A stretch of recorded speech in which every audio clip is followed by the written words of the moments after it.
In this interview, we discuss several elements of how Jeanette lived and coped during a fearful and critical time. Our goal is to help others understand the special needs of both our loved ones with cancer and also the needs of the loved ones who surround them. Here, we focus on the impact of cancer in Jeanette's life and in her family's life. We ultimately concentrate on caregiver issues and their own challenges, in addition to what the patient, wife, son, or daughter, as the case may be, is facing.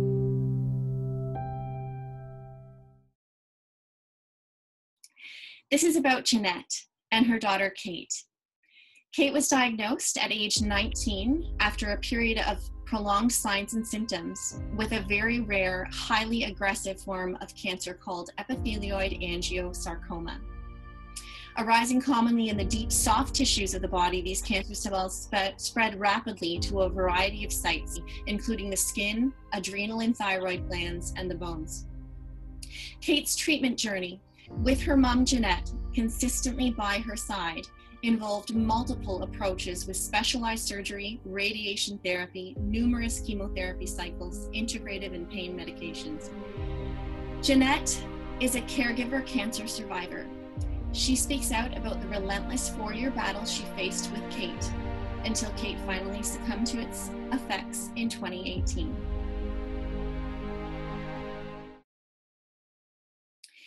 I'd like to introduce Jeanette. Jeanette is a renowned Canadian singer-songwriter. She's done a variety of very interesting things throughout her career. She's worked for the government. Hi, Kait. It's really nice to be able to have this chat with you about something that's been a big part of my life in the last 4 or 5 years. So what I did when I left high school was I started a job working in offices, and I worked on Parliament Hill in Ottawa, and I worked for cabinet ministers and senators and MPs and all sorts of interesting projects, actually, but decided I wanted to quit my day job. And I did, and become a singer-songwriter full-time. Wow, incredible. You've done some amazing work there. Mm-hmm.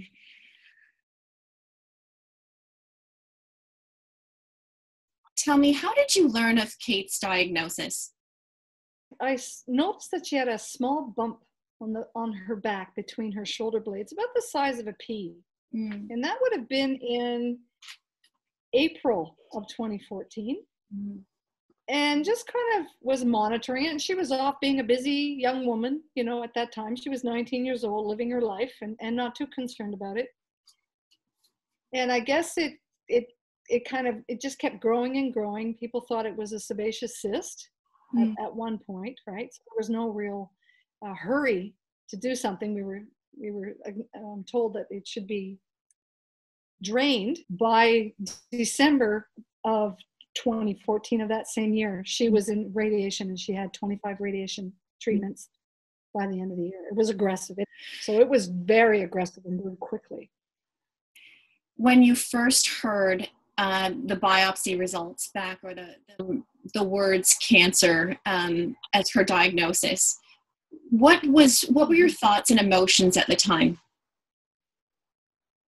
Well, like anybody who finds out their loved one has cancer, you're devastated. I mean, you never think it's going to hit your own family or hit so close to home. Mm-hmm. And being only 19, you know, she had the rest of her life ahead of her.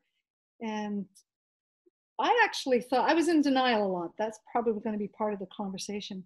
But I thought, being young, that she would be able to, you know, have the strength to fight it off and whatever. And she was so determined to do every treatment, every step that needed to be taken mm-hmm.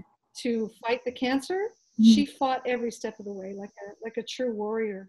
So mm-hmm. I have to say, I think I was in denial a lot. I thought that really she was, if anyone was going to survive it, it would have been Kait.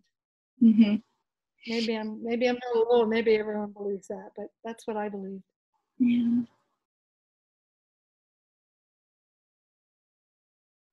And what were some of the treatments that she underwent during that time? You did mention radiation, and she had several cycles of chemo. Yeah, she started off, the first round was 25 rounds of radiation on her back. And then she got to recoup for a couple of months. So that would have been December of 2014. And then in February of 2015, they went in and they operated on her back to get, hopefully everything out is what they hoped. Mm-hmm. And she was fine for a year. We thought, oh, good, we got this. And then it came back and landed on her lungs and her lymph nodes. So she did a round of 15 chemotherapy sessions. And then they had to operate and take out all her lymph nodes. Mm-hmm. And then she bounced back again. We thought she was in remission as she went another year. And everything was good. And they were monitoring her. Mm-hmm. And then it came back again. And it landed on her lungs again. And it was pretty aggressive. So she had more chemo.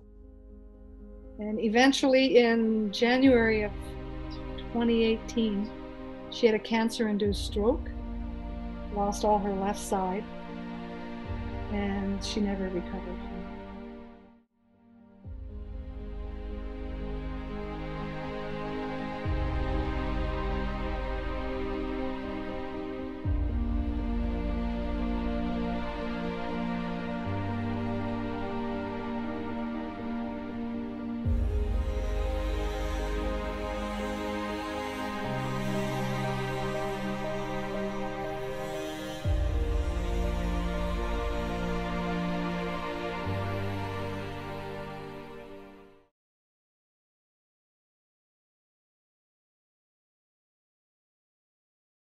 Was several years of being in and out of the hospital for quite prolonged periods of time. During that time, it was our life. It was your life. This young woman carried on and finished 3 years of university, a business degree at Carleton, in between radiation, chemo treatments. When she had the remission, remember I said she'd get the radiation? She went in remission for about a year. So she had scanxiety because we always had to go back and get scans every 3 months and blood tests and all that sort of stuff. It's a whole sub-community when you're in the medical world. Like there's a whole sub-community within society who understand what it's like to be constantly either doctor's appointments or watching what you're eating or watching what you're doing, making appointments, nurses coming into the home. I was basically coordinating all of that stuff. And I was fortunate in the sense that I didn't have a 9-to-5 job. Right. So being an artist, I could juggle things and I could have everything lined up ahead of time. I knew for the week, if I had something to do, I'd have all that worked out. So in that sense, I was fortunate to be able to spend as much time as I did advocating and helping her and taking her to her appointments. And things that needed to be done at home because she was too tired or too exhausted. Yeah, it's a fully integrated life as a parent, as a loved one, somebody who's going through all that. It sounds like you have some sense of your life, but also, had the flexibility to be completely devoted to her care and aware of that. So it sounds like you really kind of sunk into that, got into a structure and a routine and tried to move forward that way. Yeah, but it's really important to me. If someone was going to ask me, how did you end up doing that? How did you get through it? How did you, juggle everything? Your priorities change. So for me, Kait was number one. The care that she needed, the medicine that she needed, the appointments she needed to get to, all the things that needed to be done to help her fight, this aggressive cancer, that was priority number one. And that's the key. You've got to stay on top of it. You've got to get on that surfboard and ride that wave and be in control of what you can and let go of things that don't matter. But if I had a survival tip that I would give somebody, I think that's what I would say. She used to bug me because I'm so good with calendars, or we're so strict with calendars, we got this meeting, we got that meeting, this is going to be done that tomorrow, therefore you need to get that done today. I'm just that kind of organized person. So for me, it was like breathing, So we also planned time. I would take her to the park and we'd go for a picnic, before a session or before her doctor's appointment or whatever. In nature was such an important part of this as well, on this journey, on this walk. So you're always trying to get a balance, and she's 19, 20, 21 years old, wanting to be independent, but being held back by this, medical situation. So you also want to let her have some breathing space. Who wants to have their mother around 24/7, but yet be there when she needs you? So there's a lot of skating and internal juggling too, I guess. You don't always get it right. I can't imagine, the level of management that you had to have during that time, and probably the amount that it affected your own sleep, and how you learned to manage stress during that time when there were so many emotions and so many appointments and so many dates. So you had to be so strong through it all. I wonder if there was a time when you ever really feel like, or you never relax. No. I must say, you never relax. No, you never let your guard down. You put tools in your toolkit. Kait and I talked a lot about tools in your toolkit. So what you need one day to get through the day is not necessarily what's going to work the next day. So some days you needed to be by a river. Some days you needed to keep so busy that you kept your brain busy, so you weren't spinning, with what ifs. Yeah. That's something that we talked a lot about. The what ifs. What if this happens? What if it's not a good result? What if, and you spin and you get yourself in a tizzy and you get anxiety, from that. So we used to have a saying, and it was, go with what you know. Right. Yeah. So we know that we had the CT scan. When we get the results, then we'll go there with our minds and we'll deal with what we have to deal with. So that you weren't spending all that waiting time, and there's a lot of waiting time in between appointments, as you know, and treatments and all that sort of stuff. And there's no perfect solution. We didn't have it perfectly done right, but we did at least look for the tools that we could put in our toolkits, that we could pull out on some days that would be what our soul needed for that day.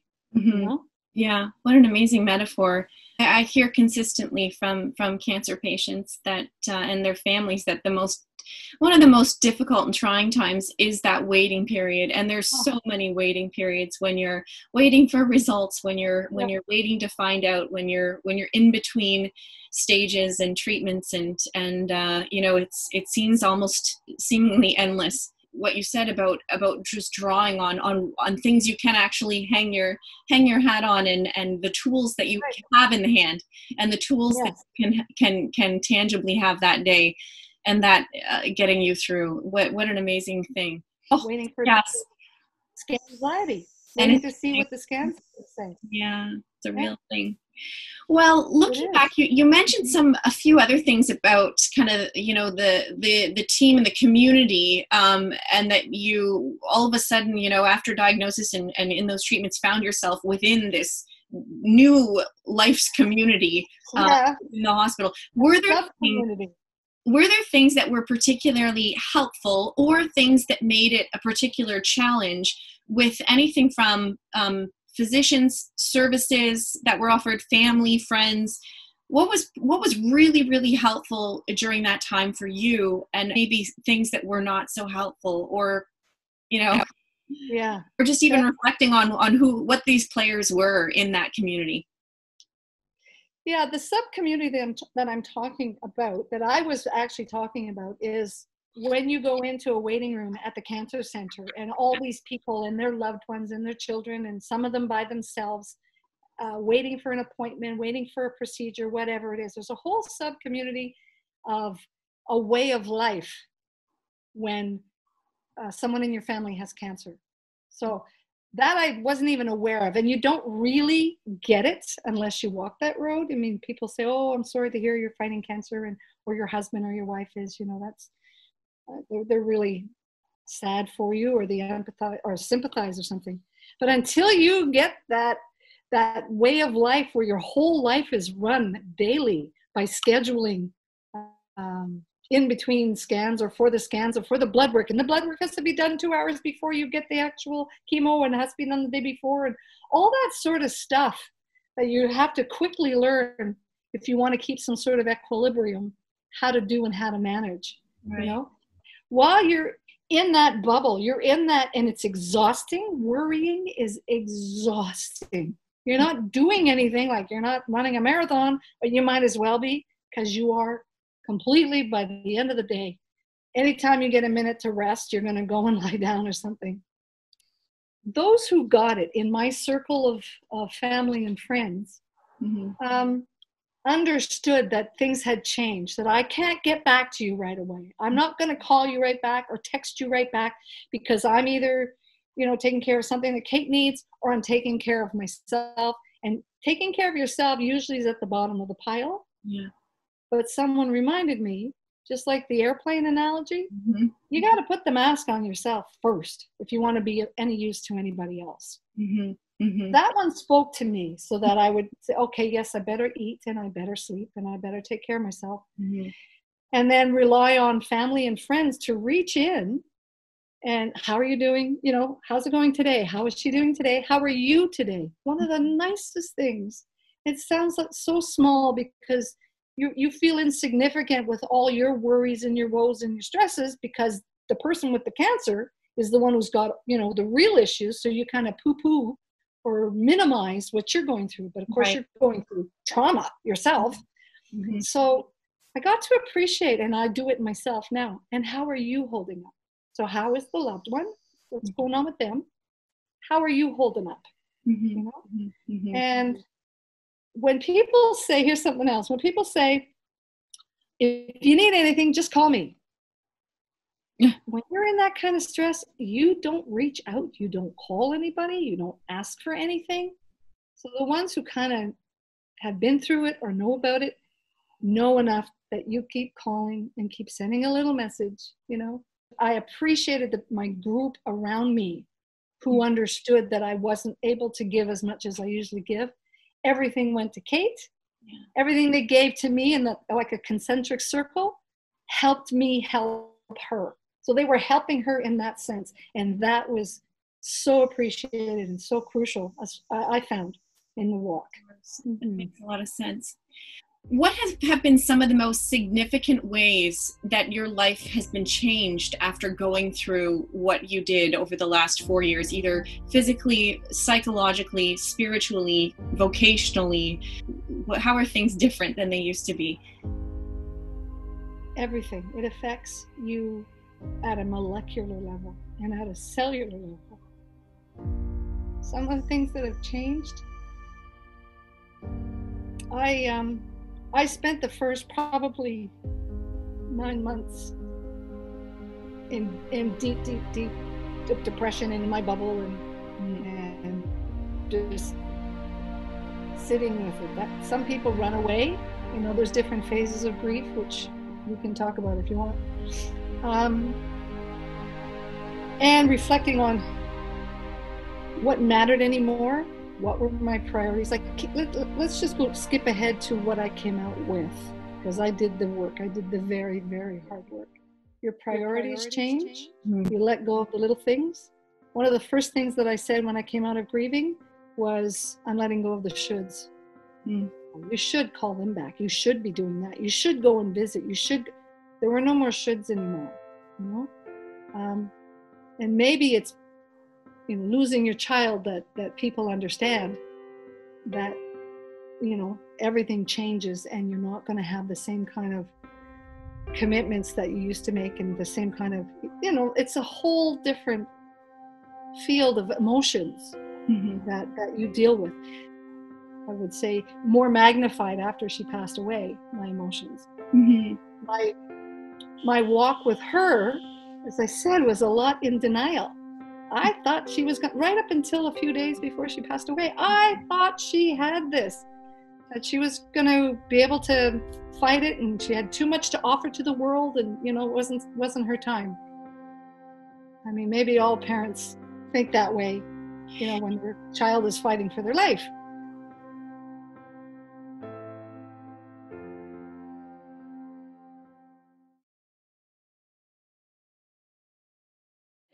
Do you think going back, would have you changed that spirit? Or do you think that was really important for you to have that spirit? I think that's a power in itself and a positivity, because I told everyone around her, we're going to live as if she's going to live. And they could see that I was in denial, and that I wasn't, because some people tend to come around and lower their head and lower their eyes. Kait hated that. Cancer patients, any patients, they don't want pity. Yeah. They don't want you to feel sorry for them. They don't want that awkwardness of you not knowing what to say because, you're so sad for them. And so we had this whole other way of approaching, and she's going to live every day to the fullest. Mm-hmm. In her hospital room, I called it her Zen den. Okay. People could only bring the Zen den. People could only bring the best of who they were in that room. Very good. No drama, nothing upsetting. Yep. Everything in there. Bring your best self. And if I had another piece of experience that I would share with people, when someone is already going through a hard enough time and feeling lousy as it is, bring them your best self. And you talk about a circle of friends, find that circle of friends that you can rant to and cry and scream at, and they'll let you do it so that you get that all out. So when you go back to that, the person who's fighting the cancer, whatever they're dealing with, mm-hmm. they need your strength. They want your humor. They want your strength. They want to know what's going on in the world. They want to know what's going on with other people. That's something that I would say is, if you can strive to do anything, bring your best self. Would I change that? Absolutely not. I think it gave us some of the best quality time. Yeah. Now, in retrospect, mm-hmm. that Kait and I had together because of that. Wow. Yeah, that's beautiful. You had quite a lot of time when you did a lot of emotional and mental work, but what are some other things that kind of started to get you outside a little bit more, to get you back communicating with people, to get you doing something that, was somewhat normal again? For me, I'm not sure how much you want to get into my faith or faith-based living, because that's pretty well, I used to laugh with other families in the common kitchen when we would meet, while we're all taking care of our loved ones, and we meet in the kitchen for coffee or tea or something. They would say, how are you holding up? And I say, well, I got my God glue, how to hold it all together when everything is falling apart, and my faith in God, it's changed. That's a whole other discussion. Mm-hmm. But the strength and the comfort that is there and offered to you is real. So I relied a lot on that. And a friend of mine, shortly after Kait passed away, he's a retired Anglican priest, and he reminded me that the journey was always between Kait and God. Talk about putting your faith where your mouth is, or however that expression goes. So if I believed that they're in the eternal beyond, if I believed in God, I'll tell you, your faith gets challenged. I was hanging on to my faith with, just the thread of a hair by the end. Mm-hmm. And I would joke, you're lucky I'm even talking to you. Like that was my way of dealing with it. But I would still rather walk with God than without. Then I have to believe that what God's plans for her supersede what my plans are for her. But when you ask what helped me get through that, it was my faith. Wow. In a whole new way. Mm-hmm. So the faith that I had before, with all the teachings and the doctrine and everything else, was blown wide open. It happens, I think, across the board. Some people reach, significant depths in their own spirituality. And then, there's all different types of ways people deal with it, but it's what it meant and what it did for you and your spirit, and how you were able to somehow come out of the grieving process, which is incredibly real when a parent loses a child. Well, it's been 2.5 years. Yeah, it's been 2.5 years. If you had asked me that question at a different point in the grieving, you might have got a different answer. Right. Yeah. So it was with a lot of reflection and a lot of facing the most painful, the most pain you've ever had in your life. You've never known pain, and I would not want anyone to have to experience what I experienced, to know the level of pain. And there are little doors that open up, as you can see sometimes. I try and keep it closed. You spend a lot of time putting layers, closing that door, so that you can just get through the day and survive, and it gets a little easier. The pain never goes away. The pain level never changes. What changes is your ability to close that door, to put those layers, so that you can get through the day and you can breathe and get on and start doing stuff again. So I don't think anyone should ever, there's another thing I believe in, ever judge someone for how they grieve, right? Very true. If you need to run away, some people need to run away. And I've been through them all. I've run away. I've been so busy. I've been manic, I've been so depressed that I don't talk to anyone for 4 days, and this sort of thing. I've lived everything. Grieving is not just straight ahead crying. Right. Grieving is many layers of different things that you go through. And you just try the best that you can. Some days it's just to get through the day, And now a lot of my deep, deep grieving is done in private.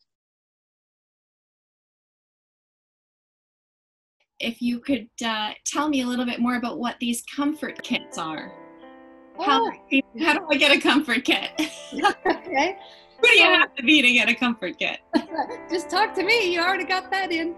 Okay. Yep. So during the last month of Kait's life, we had, how do I say this? Well, there were several incidences where they would wash her with the face cloths, and they feel like sandpaper, and the paper towel, and the towel. And I'm not blaming hospitals or anything. It's just that's the way it is. So I would run out and get some soft face cloths, soft Kleenex, little comforts, for her skin that's already really raw as it is, So then we started to discuss, wouldn't it be nice? She said, well, everybody needs to have a mom who runs out and gets soft face cloths and, natural products, natural shampoo, natural lotion, natural soap, natural conditioner, that sort of thing. So I said, well, now maybe we could come up with Kait's comfort kits, comfort kits from home. And that's how it was born. So the idea was to donate the kits, do a fundraiser. We did a fundraiser. We raised over $25,000. Wow. That's amazing. We have an amazing community here, I tell you. And my friend who was the project manager, is actually here with me today. And she pulled together this memorial concert where the musicians from far and wide came and did 3 hours of incredible music. And then we had 800 people. And we raised something like $6,000 there alone. So altogether, we raised $25,000. We've donated 300 Kait's Comfort Kits to the oncology, long-term care facilities, and homeless shelters. And then pandemic hit. Right. Okay. Can't accept the kits anymore. So I pivoted, and we donated $9,000 worth of PPE supplies to various hospitals. That's amazing. So when kits are allowed again, emergency units at the hospitals and ICU units at the hospital have indicated an interest in getting little kits for their patients. Little something someone thought of you, and that's in Kait's name, because she really wanted to see this happen. Wow, that's incredible. What an amazing fundraiser, celebration, and all that work that you've done in making those kits and the things that you've done during the pandemic. I have to also give credit to the people who come out of the woodwork to help me stuff all those kits. This apartment was filled with, at one point, 2,400 items that had to be stuffed into 200 bags. And I had an army of people in here, So people have been donating. They've been helping with the kits, help delivering the kits. It's a labor of love, and it's a labor of a tribute to Kait. Absolutely. All those who knew her and how special she was.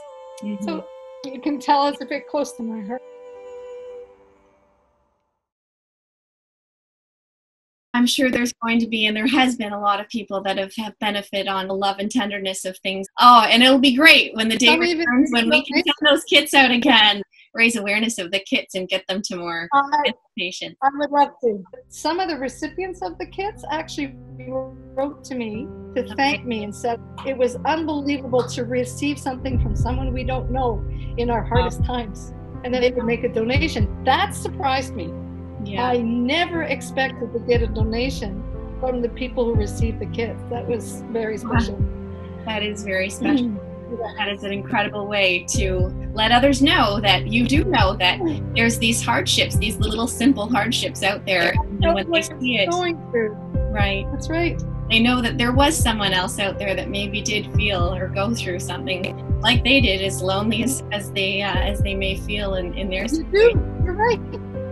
You feel like you're alone. You feel like no one else has ever gone this path before, and then when you do see that, they get it. That was really helpful when I would come across people who understood. Like, it's almost like a silent understanding. They know what it's like. That's very comforting too. So I think that just happens organically. Yeah. Like if I meet someone who's going through it, then I'll, I kind of know some of the things to say that were helpful to me that I learned that I can pass on. I think that happens organically.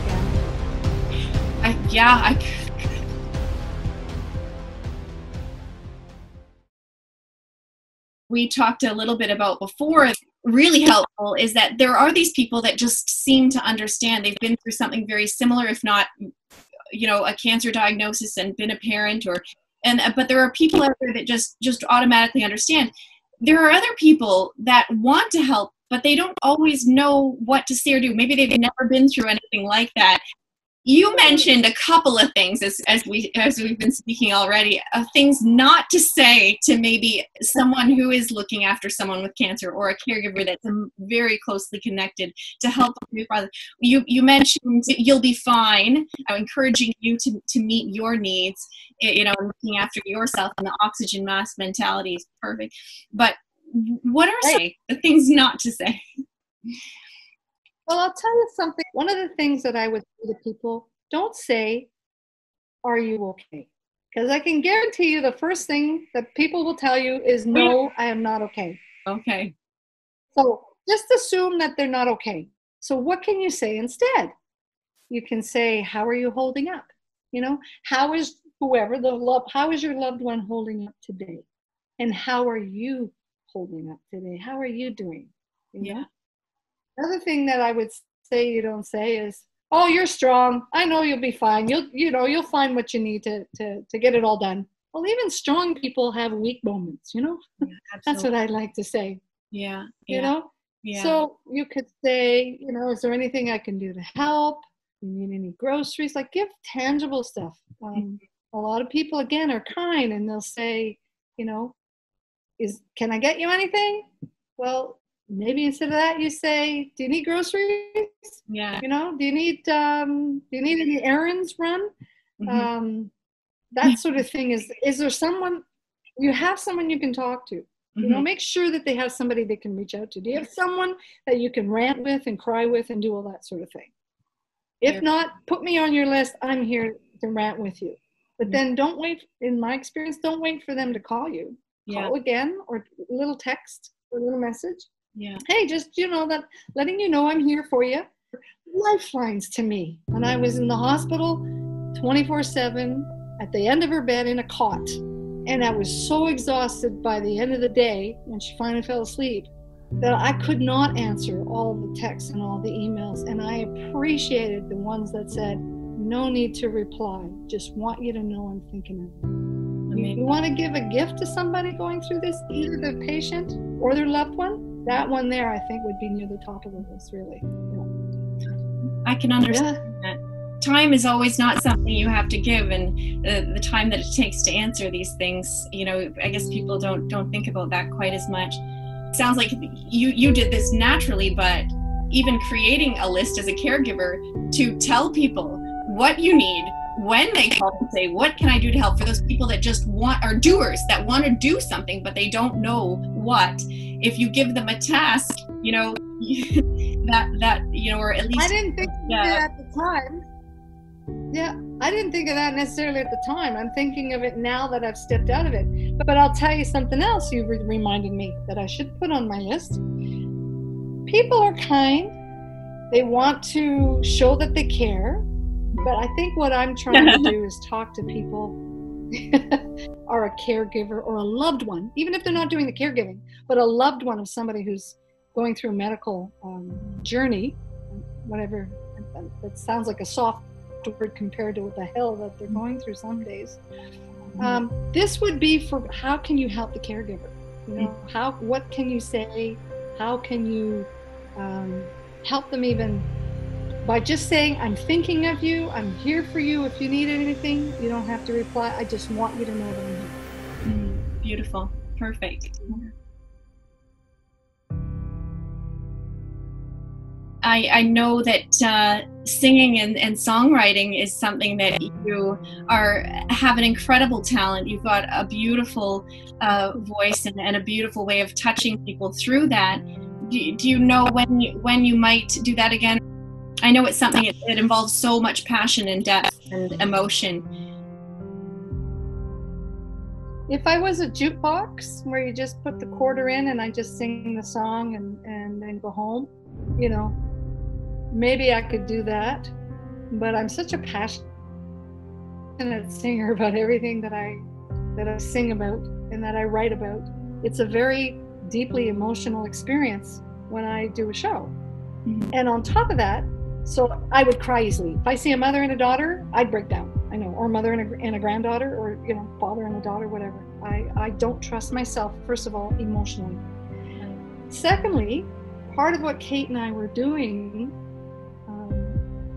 midway through her hospital stay was planning a mother-daughter tour of a double album of children's songs that she and I had recorded together. I still have them. I have about 36 songs, and she sings on a lot of them. So just the thought of singing, because it was going to be with my daughter and all the plans that we had, emotionally, psychologically, I couldn't sing. And at this time, I'm not ready. Maybe I still don't have the energy yet to do that. So in the meantime, I'm helping other musicians. So to answer your question, no, I'm still not singing. I tried playing the piano a couple times. Kait was a phenomenal piano player. Wow. And I have the piano that she used to play. And I just can't do it yet. It's still too emotionally raw for me. Of course. Yeah, I think it's really important to take the time you need. Absolutely. You did mention also that you maybe had thought about writing a book even in the future. That sounds very ambitious. I'm wondering where is the what would writing a book mean, or what do you think it would do for you? That's a good question, Kait. I have this burning passion in life to teach others what I know, or share what I know. I don't want to teach, but I guess it is kind of teaching, and share what I know. If it can help them avoid pitfalls, if it can help them navigate the hospital system, that's the one book I thought I could write. Because there's a whole other story could be a whole other interview about my brother who has special needs. He's mentally and physically challenged. He's got cerebral palsy, a trach to breathe, a feeding tube to eat, and a bladder tube to where the food goes after you eat.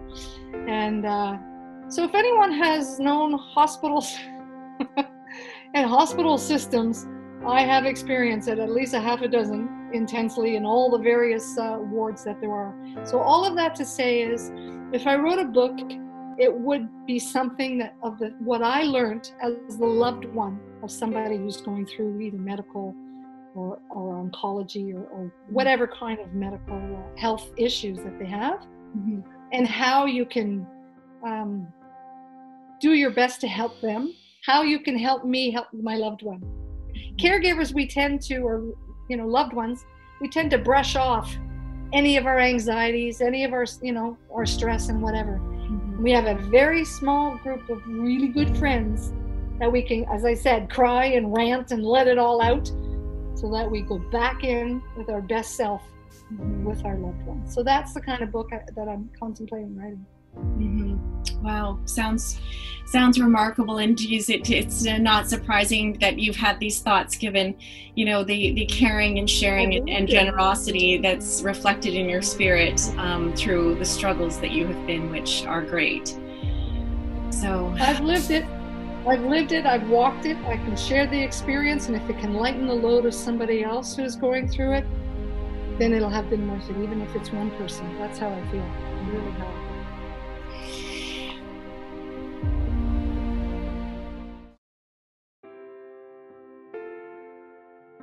Talked about a lot of stuff. I wanted to just ask you one last question. What would you say during that time in the hospital? What was one of your most vivid memories of being with Kait? What was one of the most kind of impactful moments that you had with her? Kait, that's another really good question. I used to call it the magic hour, because between 3 and 6 in the morning, you know, Kait's body was being shaped by the drugs that she was on and when they would wear off, and, you know, the pain levels and all that kind of stuff. But usually somewhere between 3 and 6 a.m., she'd wake out of that, you know, deep morphine stupor or whatever, or out of a deep sleep and slumber. And the conversations that we had about so many subjects and so in depth.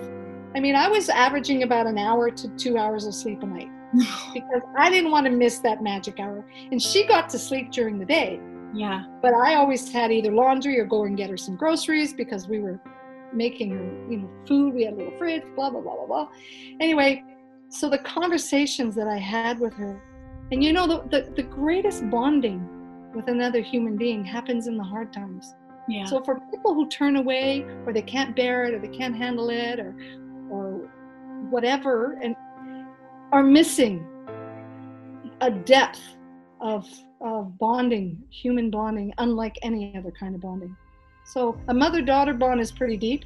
Mm-hmm. A mother with a daughter who's in deep trouble is goes even deeper. So that's what I remember the most, is the number of nights that we had these fantastic conversations, and wow. just our time spent together. That becomes the most important thing of all, is your time spent together. Wow. So I feel blessed for the times that I did have with her. Wow. Intensely and long hours. I figured I could sleep the rest of my life. Oh, wow.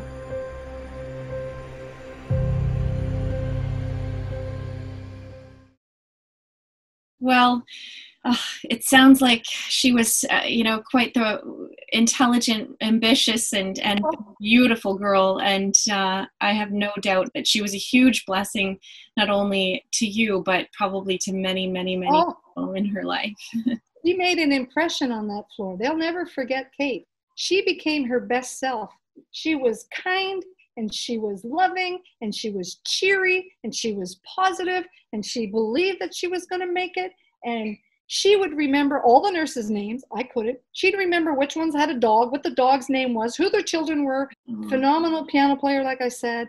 Smart as a whip. She was in her 3rd year university of a business degree at Carleton University. Her 3 years degree in between radiation and chemo treatments. I mean, oh my God. Remarkable. Wow. I think that tells you a story just in that. Absolutely. Absolutely. I think it speaks to your encouragement and inspiration and support as well. Oh. But yes, she sounds like she was an overcomer, and she was going to take it head on, it sounds.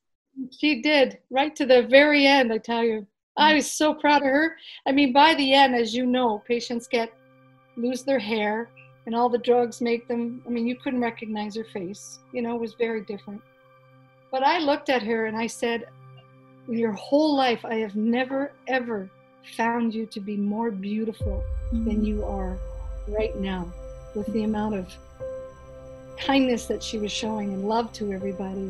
And she was a blessing, a huge blessing to many. Well, proud of my girl.